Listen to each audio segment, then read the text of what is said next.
കുടിയേറ്റ കാലത്ത് വന്യമൃഗങ്ങളോടും മലമ്പനിയോടും പൊരുതിയാണ് മലയോര കർഷകർ മണ്ണിൽ കാലുറപ്പിച്ചത്. പിന്നീട് വന്യമൃഗങ്ങൾ കാടിറങ്ങുന്നത് കുറഞ്ഞു, പതിയെ തീരെയില്ലാതെയായി. എന്നാൽ കഴിഞ്ഞ 10 വർഷത്തോളമായി വന്യജീവികളുടെ ആക്രമണം കുടിയേറ്റ കാലത്തിന് സമാനമാം വിധം രൂക്ഷമാണ്. ജീവനും സ്വത്തിനും ഒരു സുരക്ഷിതത്വമില്ലാത്ത സ്ഥിതി.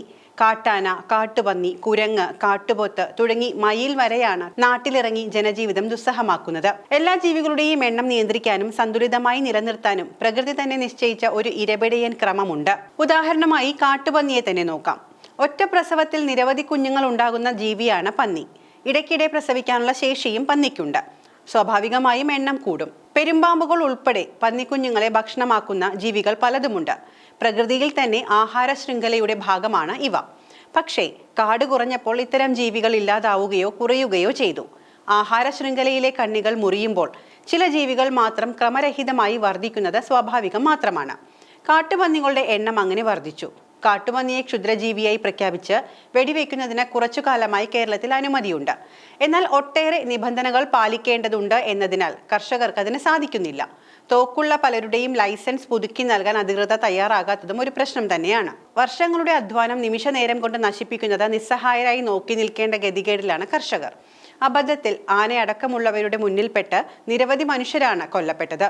ഗുരുതരമായി പരിക്കേറ്റവരും അംഗവൈകല്യം സംഭവിച്ചവരും കുറവല്ല.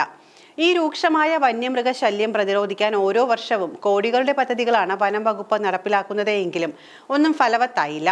പരിസ്ഥിതി മന്ത്രാലയത്തിന്റെ കണക്ക് പ്രകാരം 2019 മുതൽ 2024 വരെയുള്ള 5 വർഷത്തിനിടെ 486 പേരാണ് വന്യജീവി ആക്രമണത്തിൽ കേരളത്തിൽ കൊല്ലപ്പെട്ടത്. ഇതിൽ 124 എണ്ണം കാട്ടാനയുടെയും 6 എണ്ണം കടുവയുടെയും ആക്രമണത്തിലാണ്. ഇതിൽ തന്നെ ഏറ്റവും കൂടുതൽ വന്യജീവി ആക്രമണങ്ങൾ നടക്കുന്ന ജില്ലകളിലൊന്നാണ് ഇടുക്കി. വന്യജീവികൾ ജനവാസ മേഖലയിൽ ഇറങ്ങുന്നത് തടയാൻ വനത്തിനുള്ളിൽ ആവാസ വ്യവസ്ഥ പുനഃസ്ഥാപിക്കാനായി വനം വകുപ്പ് നടപ്പിലാക്കിയ പദ്ധതികളെല്ലാം പാഴ്വേലയായി മാറിയിട്ടുണ്ട്. ഇത് കൂടാതെ എക്കോ റീസ്റ്റോറേഷൻ, കാടുവെട്ട്, ഫയർ ലൈൻ തെളിക്കൽ, ഫയർ ബ്രേക്കിംഗ്, ട്രെഞ്ച് പാത്ത് തുടങ്ങിയ പേരുകളിലും ഒട്ടേറെ പദ്ധതികൾ നടപ്പിലാക്കിയെങ്കിലും ഒരു പ്രയോജനവും ഉണ്ടായില്ല. 2016 ശേഷം ജില്ലയിൽ 10 കോടിയിലേറെ രൂപയാണ് വന്യജീവി ശല്യം നിയന്ത്രിക്കുന്നതിനായി ചെലവഴിച്ചത്. കൃഷിയിടങ്ങളിലേക്ക് ഇറങ്ങുന്ന വന്യമൃഗങ്ങളെ തുരത്താനായി കർഷകർ സ്വന്തം നിലയ്ക്ക് പല മാർഗങ്ങളും പരീക്ഷിച്ചിട്ടും പരാജയമായിരുന്നു ഫലം. ഈ ശ്രമങ്ങളെല്ലാം വിഫലമായതോടെയാണ് മലയോര കർഷകരുടെ ദീർഘനാളായുള്ള ആവശ്യം അംഗീകരിക്കാൻ സർക്കാർ തീരുമാനിച്ചത്. അങ്ങനെ ജനവാസ മേഖലയിൽ ഇറങ്ങുന്ന വന്യമൃഗം ആരെയെങ്കിലും ആക്രമിച്ച് പരിക്കേൽപ്പിച്ചാൽ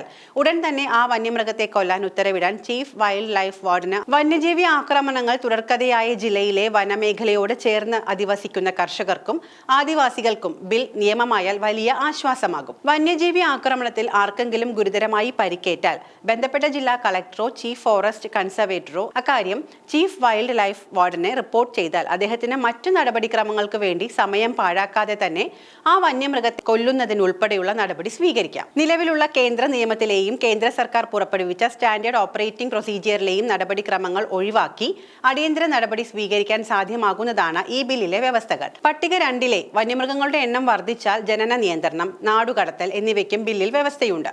ഇതിന് കേന്ദ്ര സർക്കാരിന്റെ അനുമതി വാങ്ങണമെന്ന വ്യവസ്ഥ പാലിക്കേണ്ടതില്ല. പട്ടിക 2 ഏത് വന്യമൃഗത്തെയും അവയുടെ എണ്ണം അനിയന്ത്രിതമായി വർദ്ധിച്ചുവെന്ന് കണ്ടാൽ ക്ഷുദ്രജീവിയായി പ്രഖ്യാപിക്കാൻ ഇപ്പോൾ കേന്ദ്ര സർക്കാരിനാണ് അധികാരം.